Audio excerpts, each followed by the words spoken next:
Today I'm behind the wheel of a brand new 2021 Toyota RAV4 Prime, and this is the plug-in hybrid variant of the RAV4.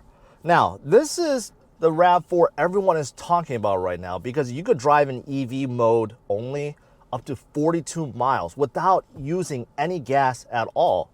And this RAV4 Prime can go from 0 to 60 miles per hour in 5.7 seconds, which is just unheard of, especially with the RAV4. Now, a few days ago, I already released another video about the RAV4 Prime, and it covered a powertrain. I talked a lot about the motors in here and also the transmission, the all-wheel drive system, charging, how that works, the driving modes, and a few other little things. So if you're interested, you could click above now and check out that video first, or you can wait until the end of this video where I link it. All right, with that said, let me hit the roads and tell you more about this RAV4 Prime. All right, I'm on the roads. First things first is this RAV4 Prime was loaned to me by Toyota, and it's still a pre-production model, but I'm guessing this is very, very close, if not identical to the production model, which should be coming out and hitting dealerships in the near future. So I just want to say that right off the bat, in case Toyota does change something, a thing or two, after I release this video. All right, so right away when you first get in a RAV4 Prime and you start it up, you hear nothing because you start up in EV mode. Kind of like when you get into an electric car like a Tesla, it's just dead silent. The only thing that comes on is climate control, right? So that's the only thing that comes on. So that's something that you do need to get used to because the car just starts quiet, dead quiet. And after you start going, it's still pretty dead quiet. Unlike some of the other hybrids I've tested, there's more noise to it, like electric whine. I don't know how to describe it, but the electric motors do make more noise. And in this RAV4 Prime, it still does, but it's very, very, very slight. After you get started, after you start accelerating, you'll notice the difference right away. Because you start out in EV mode, it's all electric. You feel that torque kick in. It's a linear torque, and it just seems like it doesn't ever stop. And it's a really good feeling. It's a really good feeling.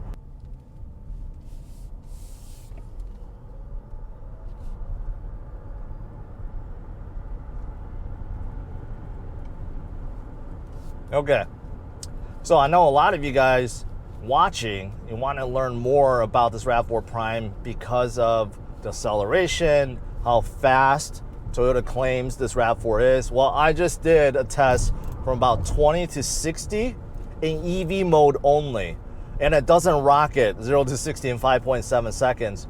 That can only happen when you're in hybrid mode, when both the gas and electric motors work in conjunction. When you're just in EV mode, I think the total horsepower output is about 177 horsepower, so it's not gonna be very quick. But because you get that instant torque, it actually doesn't feel too bad. You actually get up to speed, I would say about 30 to 40 miles per hour relatively quickly, but then after that up to 60, it takes a while.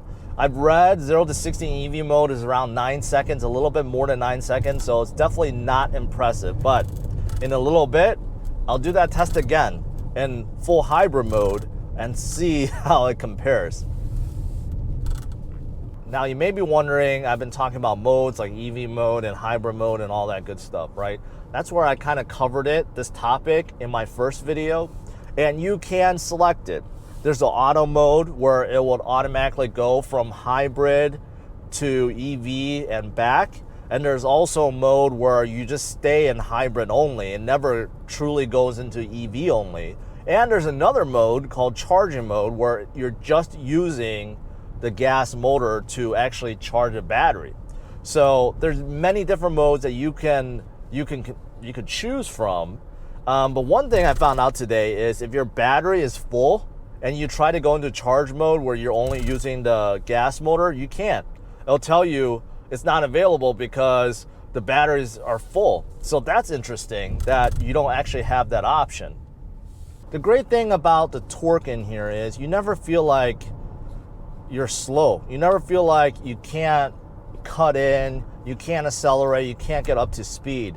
The instant torque just propels you, and it's a very different feeling from a regular RAV4. All right, let's talk about the outside next. I think the RAV4 Prime is definitely the best looking RAV4 out there, and arguably the best looking compact SUV out there for this segment.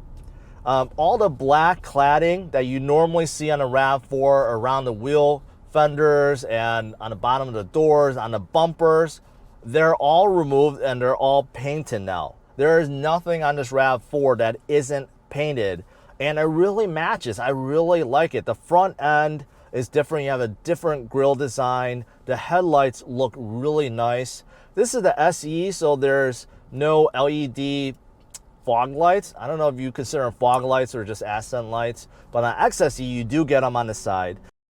You know, you look at the bottom, you have a special chin spoiler underneath, and everything about the front end just looks aggressive. Even the hood is sculpted.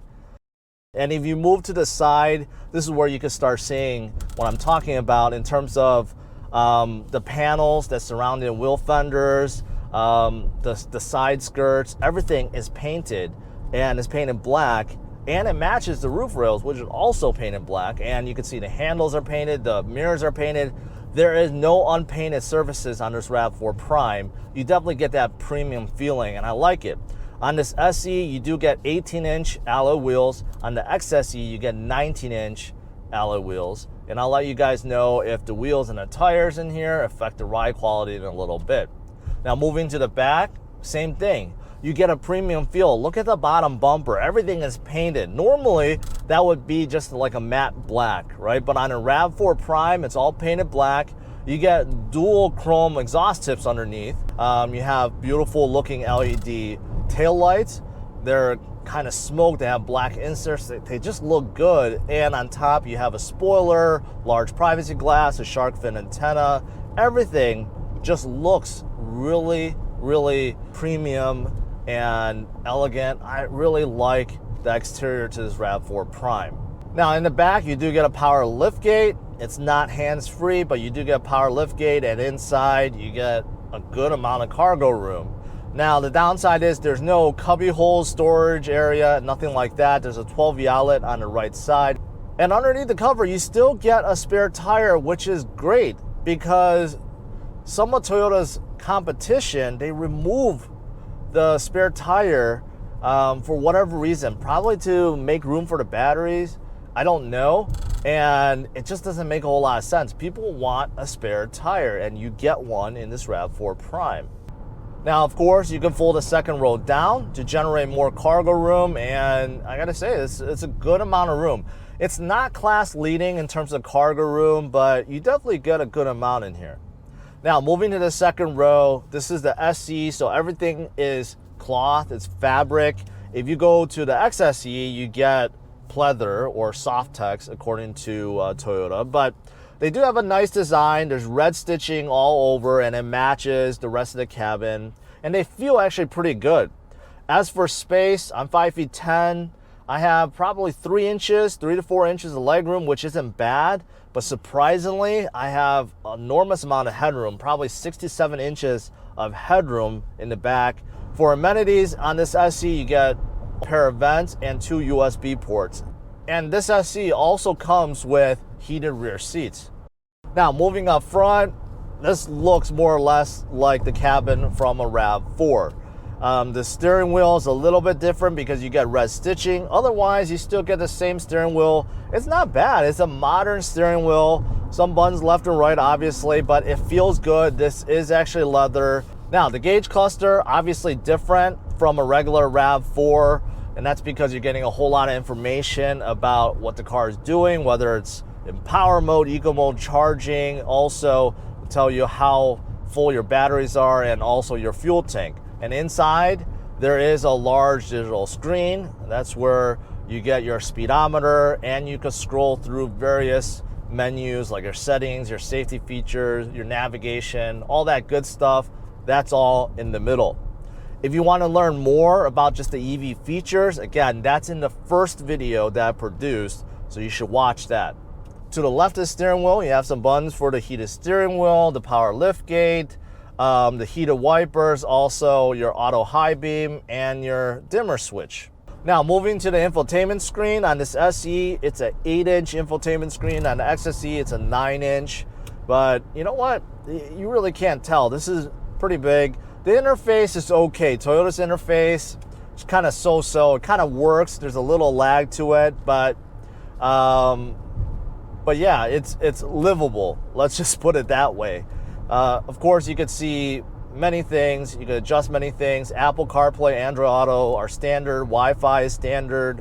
And on this Prime, you do get extra features, right? Like things that tell you what your car is doing.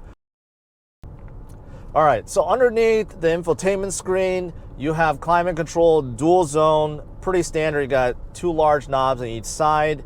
The one interesting thing is there is an eco mode. So if you wanted to save gas or save your charge, you can press that, and it just makes the climate control less aggressive.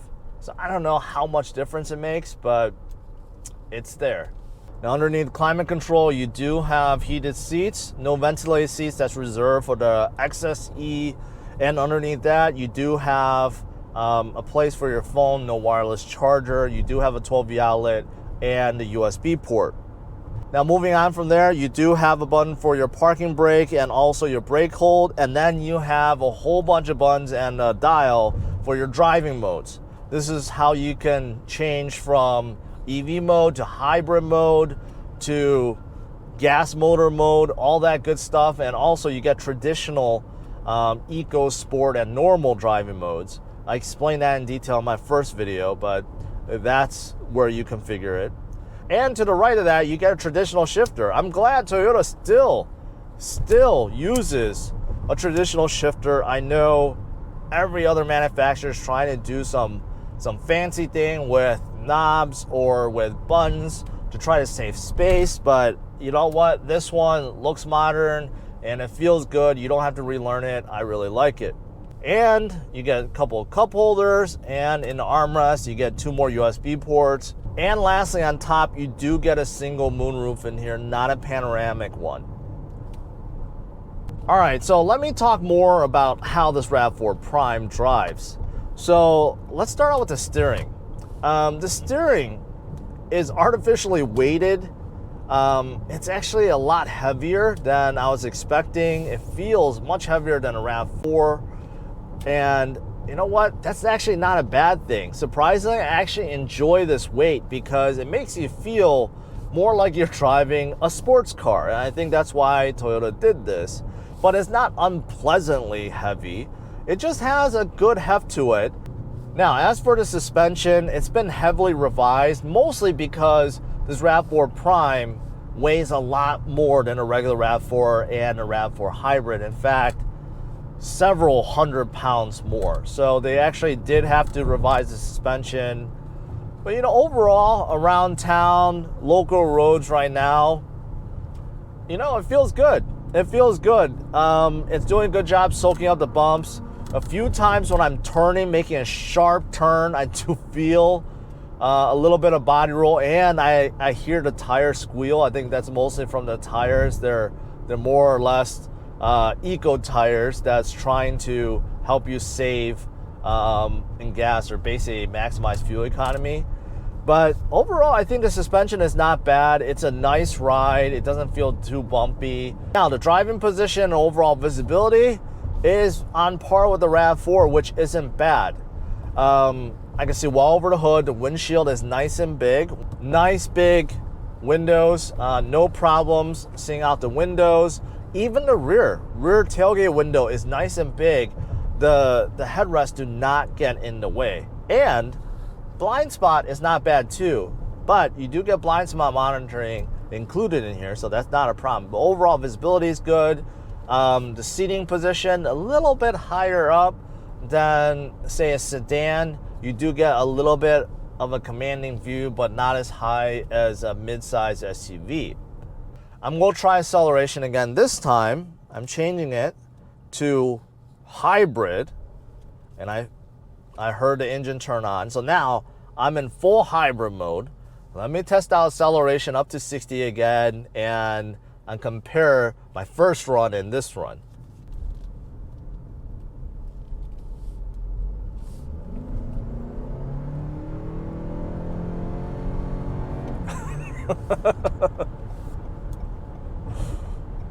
There's a big difference in EV mode and hybrid mode when it comes to acceleration. So yeah, I could definitely verify this could do 0 to 60 in 5.7 seconds. This felt just as fast as a Camry V6 or a Accord Sport with a 2-liter turbo engine. This felt just as fast, which is pretty amazing. Now, you do hear the engine. Like when you're fully accelerating, the engine is screaming. It's like at red line all the time. So you do have to get used to that. It's not terribly loud, but you could hear it. But yeah, there's a big difference between EV mode and hybrid mode. So I'm just gonna keep it in hybrid mode for now and see how the drive compares. See, now you can see on this monitor that the engine is powering both the wheels and it's charging the battery. So when you're in hybrid mode, it does its thing, right? It'll divert power wherever it needs to, and that's pretty cool.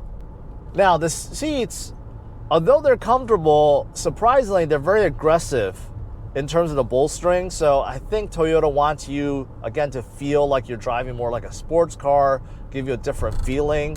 They're okay. They're holding me in. I'm definitely not sliding around, right? But I feel like I'm at the limit of what these seats can handle. So those of you guys that have a bigger back, you're on a bigger side, you'll probably find these seats a tad too aggressive and a little bit uncomfortable because of it. Sound insulation in here is amazing. I think mostly because Toyota wants to tune out the engine and motors and everything else, because it's really quiet in here. Really no wind noise, road noise, a little bit. And yeah, I mentioned about the electric whine is very, very quiet. When the motor is on, yes, you could hear it, but still very quiet. Yeah, I think the brakes are still good. Now thinking about it, the difference is the brake pedal comes to a point where basically you can't press down anymore, and that's when the RAV4 Prime really stops. So you got about an inch of movement where you could feel this RAV4 Prime slowing down, and then when you get to that certain point, it comes to a stop relatively quickly. So it's a little bit different, but overall, I got used to it already, so it's not a big deal to me, but maybe some of you guys will need some time to get used to it. All right, lastly, let's talk about price. How much does this RAV4 Prime cost? Well, the SE, which is the lower trim, this is the one I'm driving, the base price for this is $38,100. That's without destination charge. And the one I'm driving has an optional moonroof, so you add all that together, it's about $40,000. And that's getting up there. I know for a lot of people, you're probably thinking that's way too high for you, right? And to put things into perspective, this is coming in a full $10,000 higher than a RAV4 hybrid, at least a base trim for a RAV4 hybrid, right? So that's a lot of dough. There's a big difference. So you have to decide whether or not the premium features in here, obviously this plug-in hybrid system, the acceleration, whether it's worth it in your case. Now, the higher trim, the XSE, starts around $41,400. So that's over $3,000 more than this SE. But of course, you're getting more features. Soft tech material in here, ventilated seats, you get a 360 view camera system, you got a panoramic sunroof. There's a lot of things that you're getting with it. But with the XSE, you also have packages. There's premium package, you can upgrade to audio. Also with the premium package, you can get a faster charger. So if you're going to utilize a 240 volt charger, you could actually charge in 2.5 hours rather than 12 hours with a regular household outlet with this SE. So it's a big difference, a big jump, right? But again, you're paying for it. So if you're talking about the XSE $41,400 starting price without destination charge. You add that in, let's say you add in all the packages fully loaded, you're coming close to $50,000. Toyota made this RAV4 Prime kind of as like a first halo car in terms of what Toyota can do with hybrid technology. Obviously, hybrid have been around for a long time, starting with the Prius, and now it's all over the place, right? If you look at Toyota's upcoming vehicles, for example, the Venza, that's all hybrid. The new Sienna that's coming out, all hybrid, right? Hybrid is the future for Toyota. And not only hybrid, then they go transition everything to a plug-in hybrid, then they go transition everything to full EV. So this is kind of like their roadmap, and it's coming in stages. And this is kind of like the very first vehicle that they're demonstrating what they could do with plug-in hybrid technology. To conclude, the RAV4 Prime is a halo car for Toyota. It is very fast, gets great EV range and miles per gallon, and retains all the goodness from the RAV4. The trade-off, however, is the higher price tag. Overall, I'm giving the brand new RAV4 Prime SE a score of 102, and it is now the leader of the compact SUV segment. To see how others rank against it, check out driversonlyrankings.com. Thanks for watching. Hit the like and subscribe to the channel for more reviews, first looks, and news.